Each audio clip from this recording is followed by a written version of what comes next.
hirap tayo. Ito ang dami nating inaharap na problema, and yet parang gusto nilang ano lang isang tabi lang yung nakawan, at hindi ito ordinaryong nakawan, Admar, ano? Ang hinihiling na hustisya ng taong bayan is, teka muna, magtataas kayo ng may buwis, mangutang tayo ng mahigit 1 trilyon. Walang gustong pautang sa atin sa abroad, Admar, no? Naglabas ng S&P, ang Fitch ratings, lahat sila sinasabing lang, ang sama-sama ng kalagayang pagkabuhayan ng Pilipinas. There are no evidence to support, no, yung kanilang mga allegations, and besides, yung ibang allegations nila are not related to impeachable officers pursuant to the Constitution of the 1987 Constitution. Baka kasi sabihin na naman nila, may mga ganito ng kaso pero 1935 pala yung pinagbabasihan lang. Wala na yung konstitusyon na yun, matagal na nabasura. Opo. Opo. Kumbaga, So, matatapos... yun lang. Ang problema lang kasi ngayon, ano tawag ito, shortcut, binabaraso, kapareho niyan. Sabihin nila noon, si Chis Escudero, si anong pangalan nito, si Romualdez, at kung sino-sino pa, sasampahan ng kaso. Kumpleto na ika ang investigasyon, ganyan. Sasampahan ng kaso, biglang iba na naman. Ngayon, sasabihin naman ng ombudsman na hindi kasi maganda yung yung nangyari sa investigasyon ng DOJ, kaya kami naman mag-iimbestiga na naman, kaya hindi na maisampa yung kaso against these people, no? So, obviously, hindi naman tayo pinanganak kahapon na hindi natin naintindihan na ito ay isang pag-iisipan mo talaga ng hindi maganda. Protesta, patuloy po at same yung panawagan. Ano bang nakikita ninyo? Parang wala bang ginagawa ang ating gobyerno upang matugunan itong mga pagpapahayag ng saloobin ng ating mga kababayang Pilipino? Pagdating sa saloobin na siguro hindi naman ipagtataka ng maraming sa nanonood sa SMNI na unang-unang nabubusalan ay ang himpilang ito, no, dahil yun nga, hindi natin malaan kung ano ba talaga ang dahilan, dahil sinasabi nila gusto nila ng transparency, gusto ng gobyerno ng hayag na sa katotohanan. So, pero pagka nagsasalita ka naman ng tungkol sa katotohanan ay gigipitin ka, bubusalan ka, o kaya sasampahan ka ng kaso katulad ng nangyari po. Alam niyo naman sa inyong lingkod, nag-umpisa na yan doon sa nung nag-report tayo tungkol dyan sa paglusob ng mga pulis dyan sa KOJC several years ago, no? Hanggang sa kung ano-ano ng kaso, may mga sedition na. So, hindi kasi, balinto na kasi iba yung sinasabi ng namumuno, si Mr. Marcos, si Presidente Marcos, na kinakailangan transparent ay nangyayari sa araw-araw na tinatakbo. Nandiyan na yung sasampahan ka ng kaso, nagkakasabit-sabit pa sila sa kaso dahil sasampahan ka ng kaso na katulad halimbawa unwarranted publication. Pagka halimbawa nag-share ka ng isang video na sa tingin mo ay nagustuhan mo, no? Personal mo, sasampahan ka ng mga kasong ganon. Tapos sasabihin nila non-bailable, yung pala sa ilalim ng batas hindi nga kailangan ng warrant sapagkat yan ay recognizance lang. So itong mga klaseng pangyayari ay umaabot na doon sa sukdulan. Kaya ang mga tao ngayon ay mukhang nagkakaisa ang kanilang damdamin, at simula kaninang madaling araw ay isa-isa silang lumabas upang ipahayag sa gobyerno na teka muna, hindi na kayo nakikinig sa amin . Parang ano ba talaga, ang daming nakawan. Yung magnanakaw, hindi ninyo hinahabol. Yung mga nagpapahayag o naghahayag o nagbubunyag ng mga katiwalian sa gobyerno, yun naman ang ginigipit ninyo. Kaya kung pinapakinggan natin yung mga iba't ibang pahayag simula pa kaninang madaling araw, pagbukas pa lang ng bukang liwayway, talagang isa-isang lumalabas ang tao. And this is, anong tawag dito, parang nagkakaroon ng spontaneous combustion, yung mga tao lumalabas. Ang hindi ko lang maintindihan, iba yung sinasabi ng gobyerno, tapos ngayon nire-report mo, Admar, na yung mga ibang kababayan natin na galing sa Timog, galing sa Hilaga, galing sa Visayas, Mindanao, na nais magpunta riyan, inaharang naman ng mga tiga-gobyerno, ang PNP at kung sino pang inutusan nila, no? Hindi ko rin maintindihan itong nangyayari kasi ito ang panahon na sinasabi natin dapat ang mga pulis, ang mga sundalo dapat nakikinig doon sa kung ano ang isinatadhana ng saligang batas na sila dapat magbigay ng proteksyon sa mga taong nais magpahayag ng kanilang damdamin sa loobin at nanghihingi ng katotohanan na Admar. Opo, Manong Jay, basahin ko lang kasi kakapost lang po ito sa social media account ni Vice President Sara Duterte po, Manong Jay. Itong kanyang pahayag, no? The people gathered in EDSA today reflect a growing sentiment that I have consistently expressed since 2024. This administration has been defined by poor governance and its failure to acknowledge and address the country's real problems, while countless of our kababayan struggle with rising prices, job insecurity, and the increasing cost of daily life. The President has remained detached from the hardships confronting Filipinos. Instead of confronting these challenges with solutions, the administration has chosen to silence dissent under the guise of accountability. It has weaponized the justice system by filing cases against and imprisoning individuals who dare speak out against alleged corruption and abuses in Malacanang, question the administration's competence, or criticize the president, including allegations concerning his drug use. Such actions raise serious concerns about the state of free expression, democratic accountability, and the shrinking space for legitimate political dissent. The president's failures of character and leadership have fostered an increasingly oppressive political environment, a government that answers criticisms with intimidation, undermines the very democratic institutions it is sworn to protect.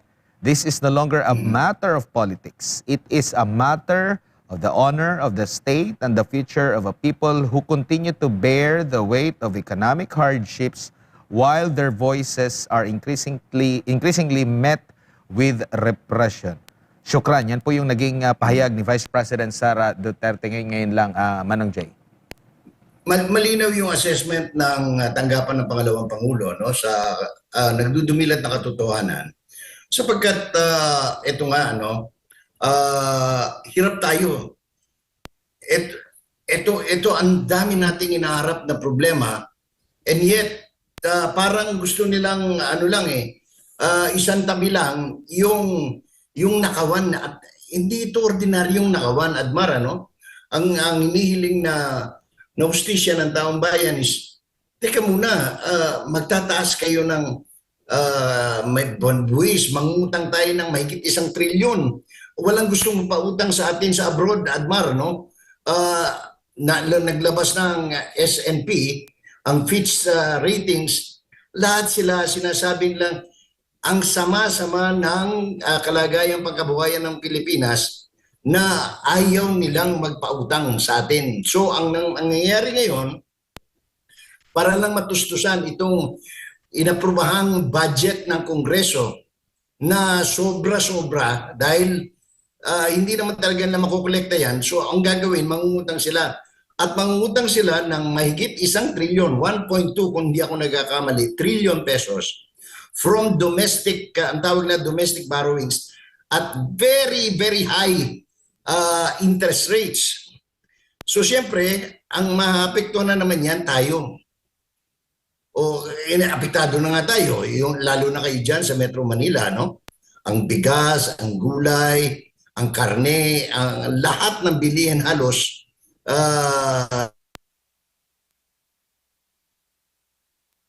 may Pilipino dyan sa mga urban centers like Metro Manila. And then, ang masama, pagka sinasabi natin ito, anong tawag niyan? Tayo pang napapasama dahil sa nagsasabi ka ng totoo, nagre-report ka ng totoo, kakasuhan ka, sasabihin, nag-i-incite ka ng sedition.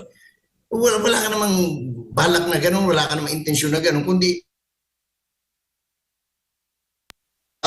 ang totoo, parang tao, anong tawag ito? Handa, no?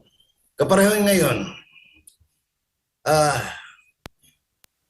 ang tawag dito, at saka sila mismo sa gobyerno, parang ang hirap intindihin, iba yung sinasabi ng isang opisina. Like for example, let's take the case of Senator Rodante Marcoleta. Anong tawag nito? Sabi ng ombudsman, sasampahan siya ng kasong plunder. For what? For campaign contribution. Sinabi naman ng COMELEC noon pa, walang kaso si Marcoleta dahil inimbestigahan na yan nagkaroon ng kasong ganyan, dinismiss yung kaso sapagkat wala nga kaso. No? So, tapos on the other hand, alam naman natin puro panggigipit ito dahil bakit? Sapagkat si Marcoleta ay may sa sino-sino ba ang mga sangkot dyan sa nakawan sa flood control at iba pang mga proyekto sa gobyerno. Same thing. Bakit ba ginigipit si Pastor Kibuloy? Sapagkat, anong tawag nito? Nagsasabi siya ng totoo. Anong ginawa? Binuhay yung mga patay na kaso. These are the things that has no place in a democracy, in a real democracy, no? Kaya tayo hindi nagtataka kung bakit talagang, halimbawa, kanina lang, ang dami kong kausap, mga galing Cebu, na they are taking their, anong tawag ito, lilipad sila papunta riyan para sumali. Sapagkat nakikita na panahon na para gisingin talaga yung pamahalaan na talagang tutukan itong problema natin at hindi yung dadaanan sa kaso-kaso o iwawalisin lang under the rug sapagkat hindi na po biro ang kalagayan natin ngayon sa bansa. Opo, bilang matagal na rin sa mundo ng broadcast, no, as media practitioner, Manong J, anong napansin niyo po ngayon sa pag-aanggulo ng ibang media ngayon na tila dina-downplay nila itong rally na kagaya po nito na ang hugot ay may dapat managot, kung sino yung dapat managot sa korupsyon. Unlike sa dati, ngayon ang ano nila is doon sa mga naperwisyo. Marami silang mga iba-ibang mga anggulo po. Ano pang masasabi niyo po dito? Ito ba'y parte na rin ng mga plano, Manong Jay? Marami tayong narinig na talagang ito'y talagang inihanda nila noon pa na talagang kontrolin yung mainstream media. No? Unfortunately for them, kahit anong gawin nilang panunuhol, panggigipit, pananakal sa traditional media, meaning radyo at television, ay nagkaroon ng bagong sistema sa pamamahayag at paghahayag. At ito yung new media kung tawagin sa pamamagitan ng mga social media platform at internet. So, saksi ka at ang taong bayan na dito sa lumalabas ng mga balita na nagpapatotoo na talagang bukod sa binibili nila, ang dami nila kinokontrol lang. Inquirer, Philippine Star, Daily Tribune, Manila Times, pinagbibili na ang majority shares ng mga politikong kakampi ng administrasyon. At lumalabas na rin yung mga balita na talagang binalahura na talaga sa pamamagitan ng panunuhol ng milyon-milyon, no, sa mga radio anchors, television hosts, producers, reporters. At yan ay hindi naman may kakaila madaling ano yan, maliit ang industriya para hindi magkaalaman, no? So, nito nga huli, pinangalanan na kung sino-sino yung mga, anong pangalan nito, yung mga nasasangkot dyan sa corruption sa within the media, no? Because that's the only way they think that they can control the situation, no? They can control the environment, so to speak. Unfortunately, marami pa rin mosquito media sa mga maliliit na estasyon. And ang malas lang nila sapagkat ang Pilipinas ay hindi na umaasa sa traditional media ng television o sa radyo o sa dyaryo. Lahat ngayon because we have almost 100 million Androids and iba pang mga mas mamahalin pang telepono na nagagamit na sa pagmumonitor ng mga balita, ng mga analysis, ng mga researchers na hindi na nila nakikita sa mga traditional media sapagkat kontrolado nga doon eh. Tingnan mo na lang ha. Except pag talagang kaparehon ngayon, mainit na, wala silang choice but to go to new media. Pag tinignan mo, even TV5, GMA, lahat sila nasa new media na sapagkat wala nang nanonood dun eh. Pag ngayon hawak mo yung telepono mo, hindi ka na magbubukas ng telebisyon. Titingnan mo na lang, tapos titingnan mo sa social media platform, nakikita mo na kung ilan ang tao, gaano karaming tao sa EDSA, ano mga sinasabi. I mean, these are the things that they cannot compete, no? Kasi ilan lang ang reporter ng mainstream media.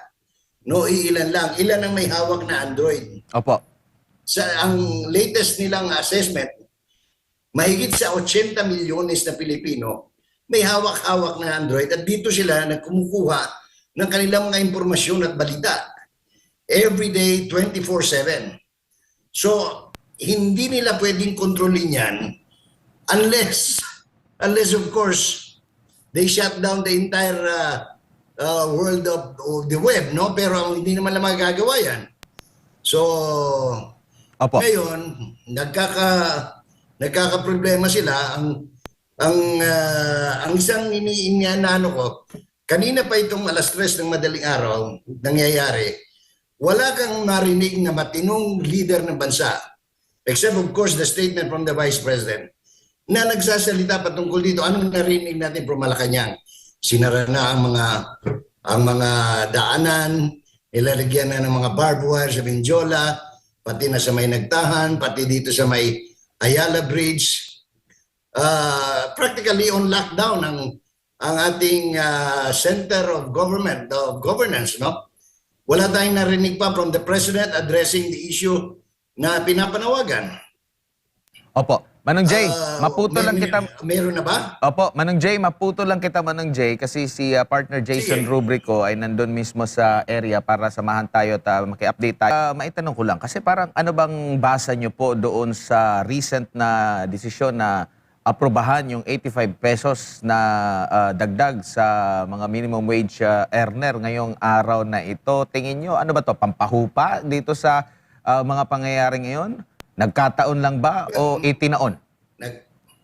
Nagkataon, itinaon, pero yan ang kanilang pinalabas na balita mula sa Malacanang. Pero ang gusto ko malaman dito, kasi may mga kaibigan din tayo sa ano tawag nito, sa management group at saka sa Employers Confederation, ano?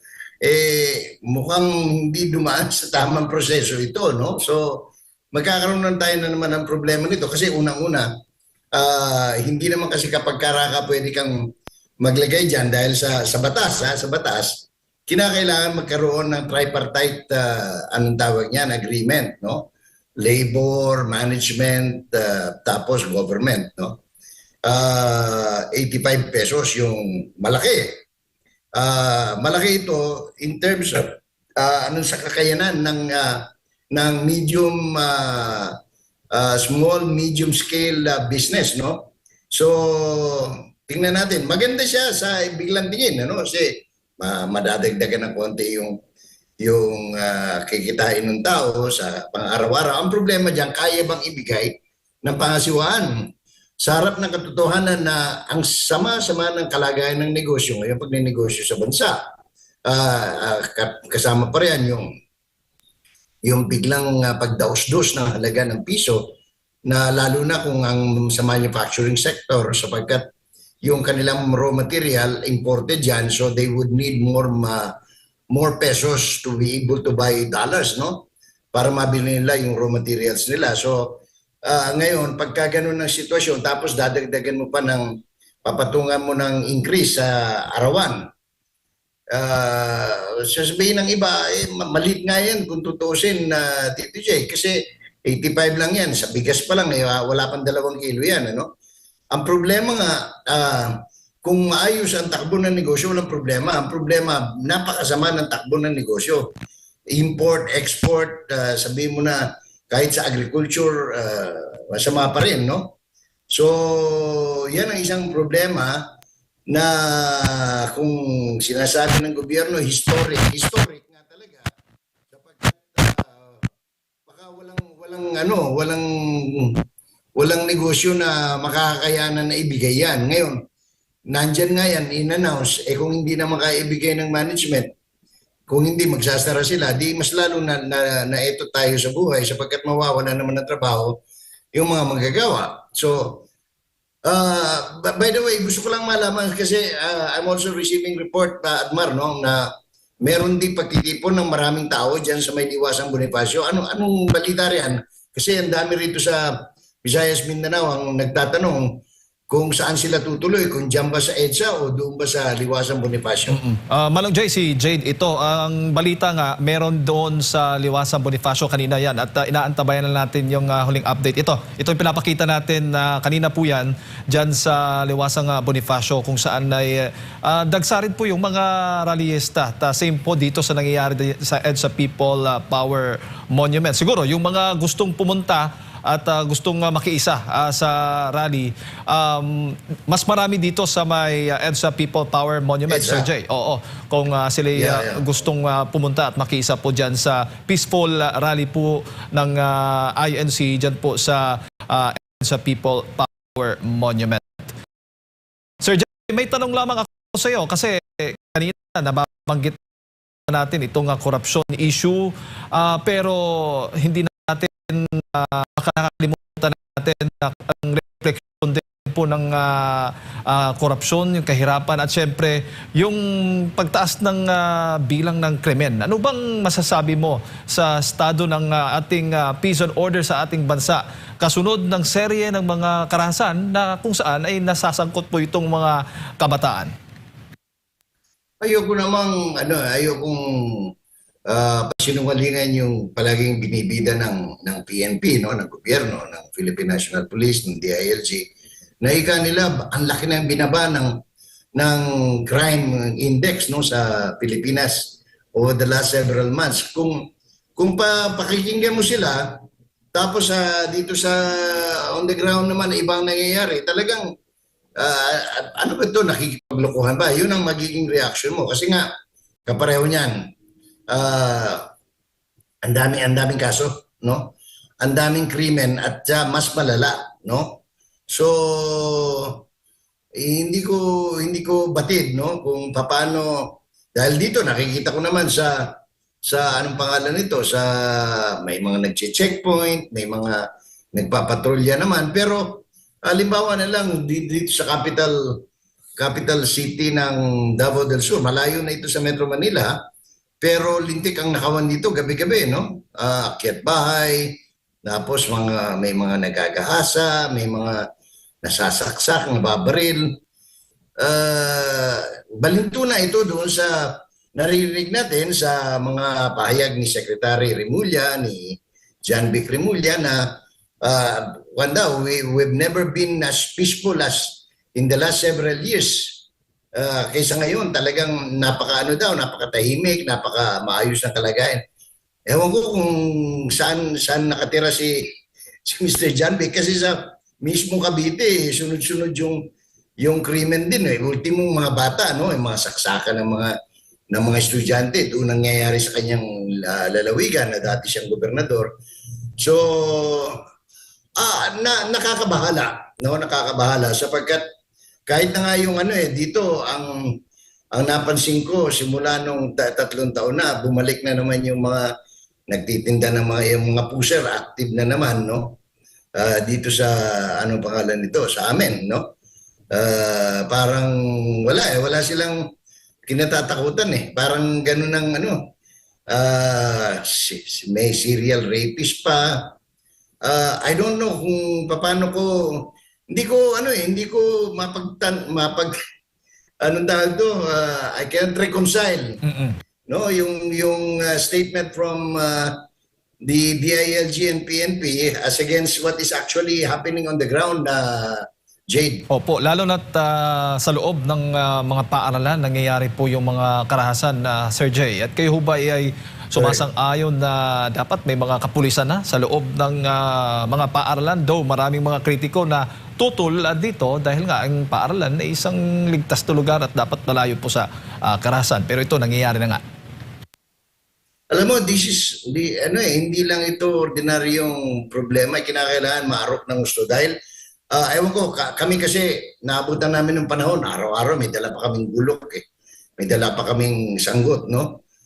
Bladed bolos para maglinis, mag-gardening sa eskwelahan. Wala namang nangyari mga tagaan o saksakan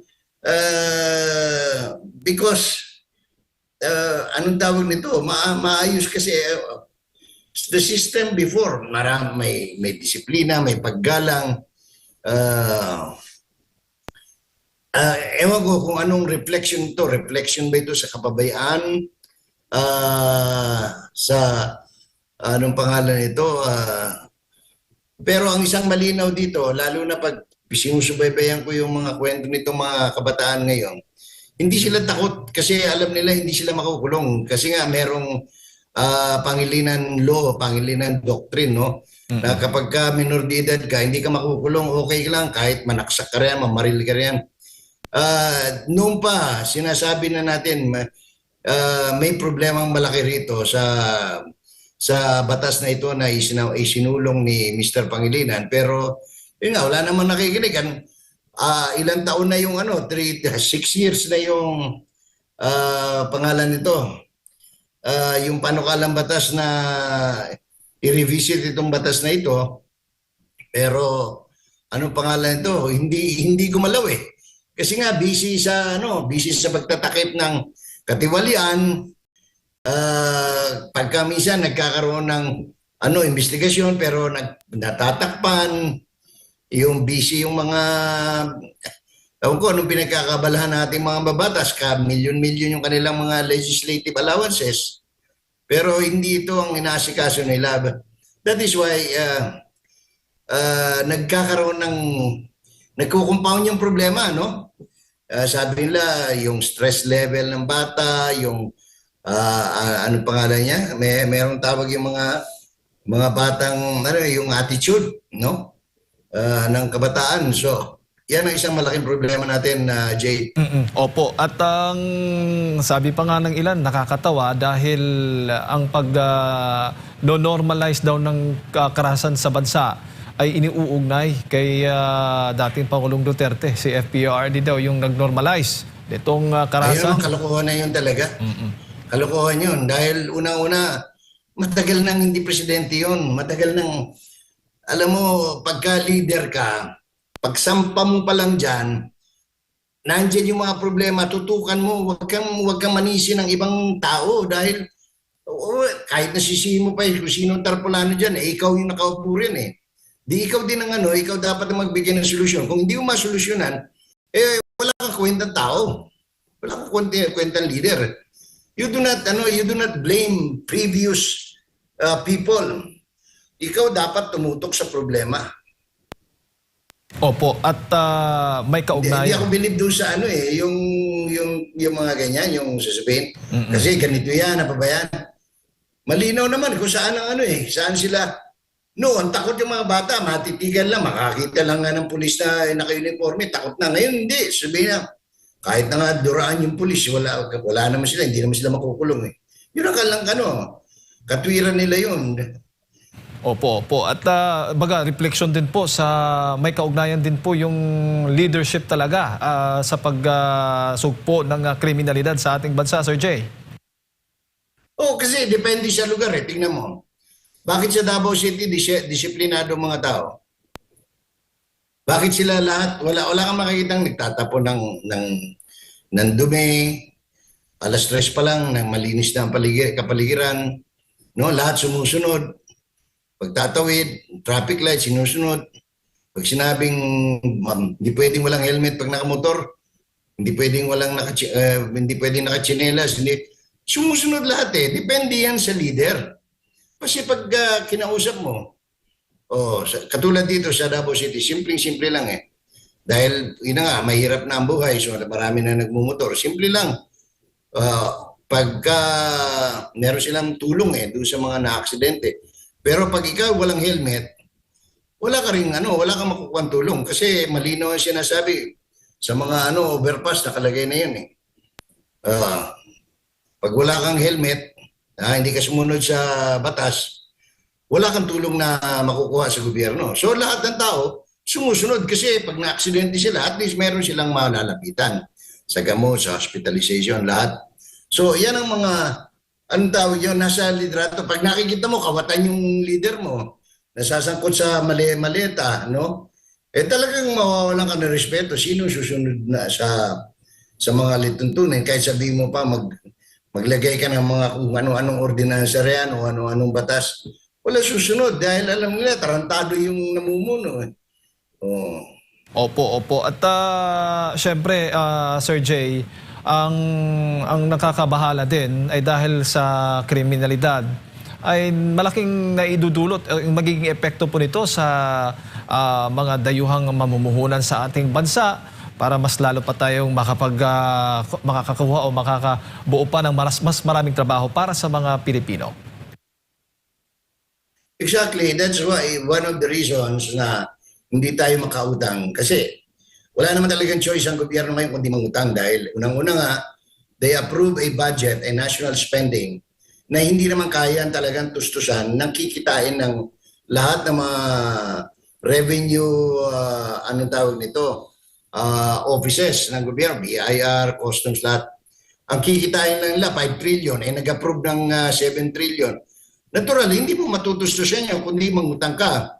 Ang problema, dati-dati ang ganda ng image ng Pilipinas. Kaya halos lahat, naalala mo, nung bagong upo si Presidente Marcos Jr., halos lahat ng inaplayan nilang law na-approve, di ba?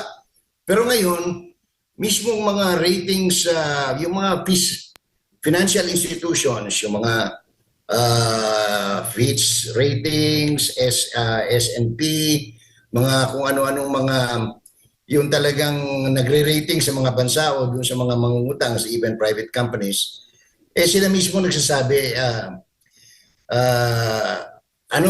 kumbaga sirang-sira ang Pilipinas dahil, saan ka nakakita, magwi-withdraw ng bilyones sa isang bangko, no? Na walang kaabog-abog nakakapag-withdraw. So nasira yung imahe. So walang gustong magpautang. Kapag walang gustong magpautang, talagang magkakaroon ng problema. Ang problema pa nga dyan, buti kung national lang. Tandaan mo, devolve na yung local government. Yung mga pondo, yung mga IRA, Internal Revenue Allotment ng mga local government units, probinsya, munisipyo, syudad, barangay. Magagaling lahat dyan sa inapprove na budget na yan. Problema, pag wala yan, kaya dito na lang, Davao del Sur, ang dami hanggang ngayon, ang dami hindi pa sumusweldo sa local government. Wala yung irapan nila eh. Mangungutang pa lang ang gobyerno. At mangungutang ang gobyerno sa domestic at a very, very stringent rate, no? Or interest. So, patong-patong ito eh. Kahon-kahon, no? Dugtong-dugtong. Yung kabit-kabit yung mga problema. Opo. At may balita pa nga, Sir Jay, na possible na bibigyan ng budget itong flood control sa darating na 2027, itong proposed 2027 national budget. Ano bang tingin mo dito?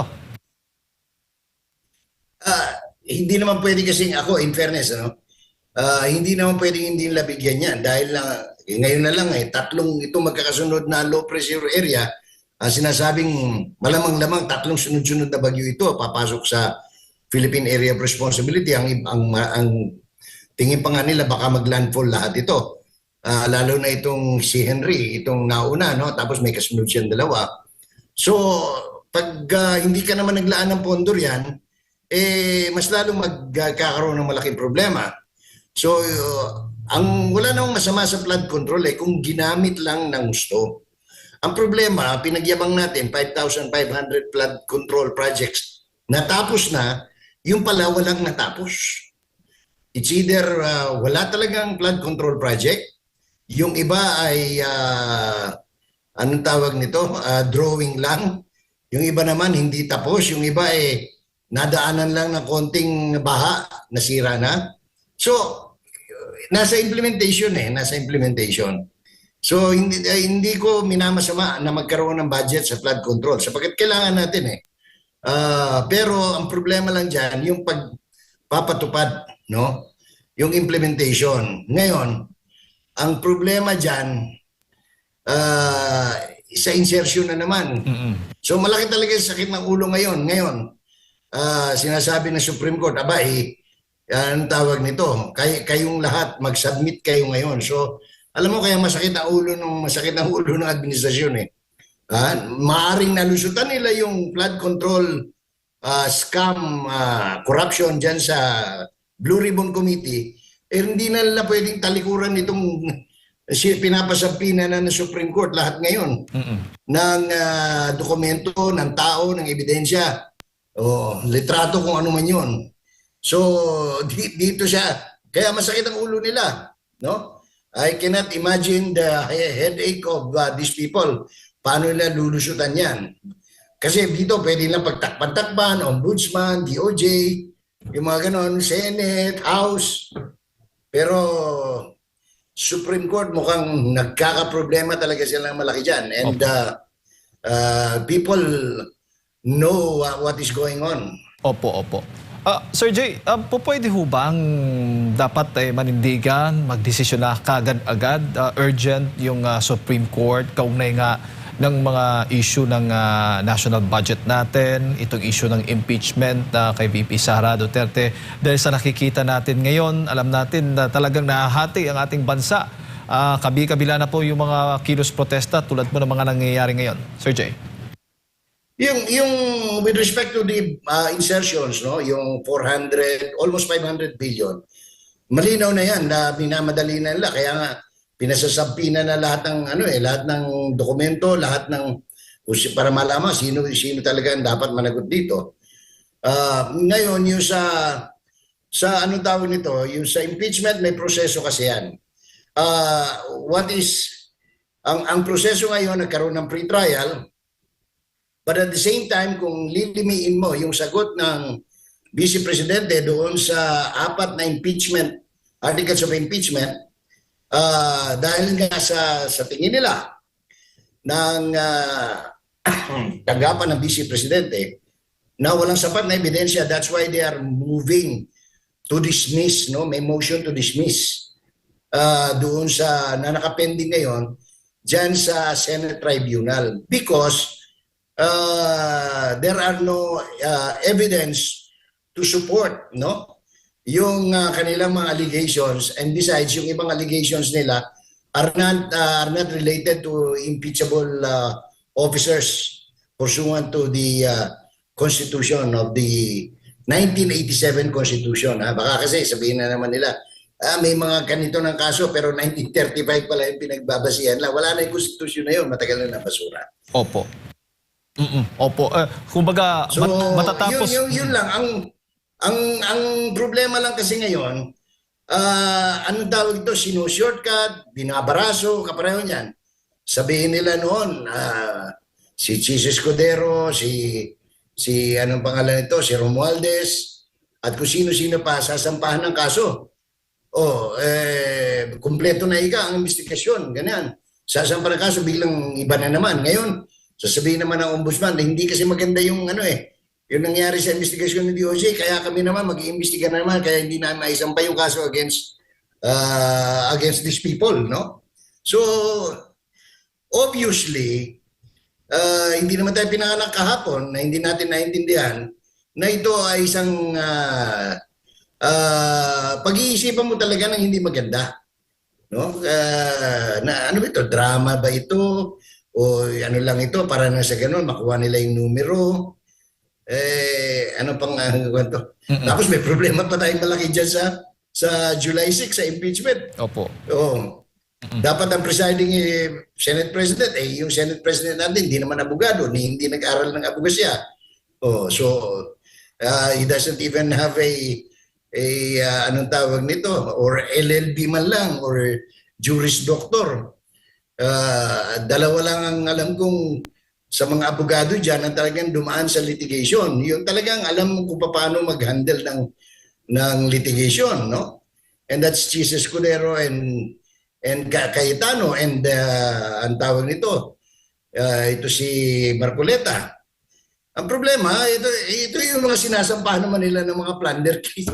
Talagang makikita mo talaga yung pangharang nila . So kaya hindi ko masisi na yung mga tao lumalabas ngayon simula pa kaninang madaling araw at nais makiisa dito sa pagkilos na ito in the hope na gumalaw, kumilos ng matino ang mga namumuno sa ating bansa. Opo. Sir Jay, huli na lang. Sa tingin mo ba na kung sakali man na magdidesisyon yung Supreme Court dito nga sa issue ng impeachment kay VP Sara, yung petisyong inihain po sa kanila, yung issue po ng ICC naman, arrest warrant at marami pala, tulad na namin itong national budget din. Sa tingin mo magkakaroon ng, matatapos po ang isyong ito? Matatapos po ang problemang ito? Ako, alam mo, kahit na masama man pakinggan, no? Pero ako, I am prayerful kasi. Hindi ako prayerful katulad nung isang nagpapanggap na journalist na nakaipon daw ng 400 million. Di ba? Ginamit niya kasi yung word na prayerful . Kaya ako napangiti na lang doon, sipin mo. Working for less than 3 years in a network, nakaipon ka ng 400 million. Parang pinagluloko mo ba kami? Tagal na namin dito. Anyways, I am hopeful, no? Na alam mo kung minsan without using the name of the Lord in vain, God works in many ways . Maraming pwedeng milagrong mangyari. Kapareho nito, to me, this is another form of miracle . Yung bigla na lang out of the blue, walang kaalam-alam ang gobyerno. Lumabas na grabe ang katangahan despite the fact na 4 billion yung intelligence pa ng presidente. Hindi nila naman magtitipo ng mga tao ngayon, no? So, yung mga bagay na yan, itinutulot ng may kapal, no? Kasi nga, ang gawaing mabuti, kailanman hindi magbubunga ng masama. Pero, yung gawaing masama, talagang kailanman hindi magbubunga ng mabuti yan. So, let us hope, let us pray na, kasi ngayon may mga palatandaan . Sa akin may palatandaan na there is reason to hope, sabi nga sa English, no? Yung sa Supreme Court, ngayon, lumilinaw because there is now the subpoena which they have to, hindi nila pwedeng tanggihan yan, hindi nila pwedeng i-delay yan. So, malalabas yan kung talagang sino nag-insert, paano na-insert, saan napunta, naumpisa na yan doon sa PhilHealth funds na paghalukay na at talagang sinabi ng Supreme Court, ay balik nyo yan, mga tinamaan kayo ng buenas, hindi nyo pera yan, ibalik yan sa pondo na kung saan siya dapat. Ang dami pa nilang dapat ipaliwanag, may PDIC pa, may pondo pa ng kung ano-ano. Tapos, yung nasa process naman, no? Let us see, how the Senate Tribunal will attend to the proceedings, no? Plus, whether the court will address the so many petitions pending before the Supreme Court with respect to the conduct of the impeachment, no? May question of constitutional ano talaga dyan, interpretation, lahat-lahat. Tapos yun namang mga pending cases, hindi naman natin ako nananalig pa rin sa hudikatura, no? Bagamat very discouraging yung sa executive and legislative, but anong pangalan nito? Ako'y naniniwala na meron pa rin tayong pag-asa. Kahit na nga yung sa kaso ni former President Rodrigo Duterte, nagkakaroon ng malinaw-linaw na pangyayari, no? Lalo na kung dumating yung subpoena from the ICC na hinihingi yung court record kung paano na-handle ng Philippine Court itong kaso ni Mr. Duterte at paano siya dinala roon nang wala namang court proceedings dito. So these are the things na pwede pa nating anong tawag nito, hindi tayo dapat mawala ng pag-asa. Mahirap isipin kung tutusin, pero sabi ko ako, matibay ang aking pananalig, no? At pananampalataya na kumisan yung hinihingi natin na idaan sa maayos sa batas na hindi natin nakukuha, kumisan at madalas ang Panginoon ay gumagawa ng paraan, no? Para mabigyan ng kalutasan nitong paghihirap na ating kinakaharap, Jay. Opo, at huli na lang, Sir Jay, sa kabilangan ng mga kasong naisasampa laban po sa inyo at ng ilan pa na mga kritiko po ng administrasyon laban sa korupsyon. Pero bakit po kayo nagpapatuloy at hindi kayo tumitigil sa pagsasalita? Hindi pwedeng tumigil, no? Kasi kapag tumigil tayo, kasi tingnan mo, ako matagal ko ng kahit mga anak ko, kinakausap ko kinakausap din ako, sabi nila, at yung mga ibang kaibigan ko, sasabihin nila, bakit hindi ka na lang total nasa bukid ka, magkano ka lang. Ang kasi, ako, bilang mamamayan, at saka siguro, epekto ng 50 years na pagtatrabaho sa media, no, sa malayang pamamahayag, kapag hindi ka nanindigan, no, paano pa yung mga maliliit? No, kinakailangan kasi merong isang tumindig masakit ang grabe abala, grabe ang gastos. Kumisan problema ko nga sana kukuha ng pamasahe, no? Mag-stay dyan sa Maynila, pero kinakailangan kasi alam natin ang daming kalokohan. So kailangan may manindigan, no? Pareho niyan, sasabi, anong tawag nito? Ngayon, yung mga naghabla sa atin, hindi sumisipot sa hearing. Pero wala. Kailangan lang talaga manindigan tayo, no? Kailangan huwag tayong panghinaan ng loob. Simpleng-simple, dasal, kung hindi kayang pumunta doon sa mga lugar, kung nasa malapit kayo at gusto nyong ipahayag ang inyong saloobin, makiisa dyan sa mga nagpapahayag ng kanilang saloobin sa anong tawag nito, in a very peaceful manner, sumama tayo, no? Ako nga lang, kung meron lang akong pamasahe ngayon, lumipad na ako kanina umaga. Kaya lang, sa susunod, anong tawag ito, naghahanda rin ako para sa next hearing, para sa pamasahe na naman, paggastos. Pero sige lang, tuloy-tuloy lang, huwag tayong panghinaan ng loob sapagkat yan ang gusto nila, panghinaan tayo ng loob para magawa nila yung lahat ng kabalbalan at katarantaduhan, no, sa gobyerno. Tayo bilang mamamayan, sa maliit nating kaparaanan, manindigan tayo. Manindigan po tayo, huwag tayong matakot kung yan kung ikaw ay kasuhan, kung ikaw nga bilanggo. Ako, dinaanan ko na yan, 38 days na nila akong pinabilanggo noon, pero it did not deter me, it did not discourage me from standing up, no?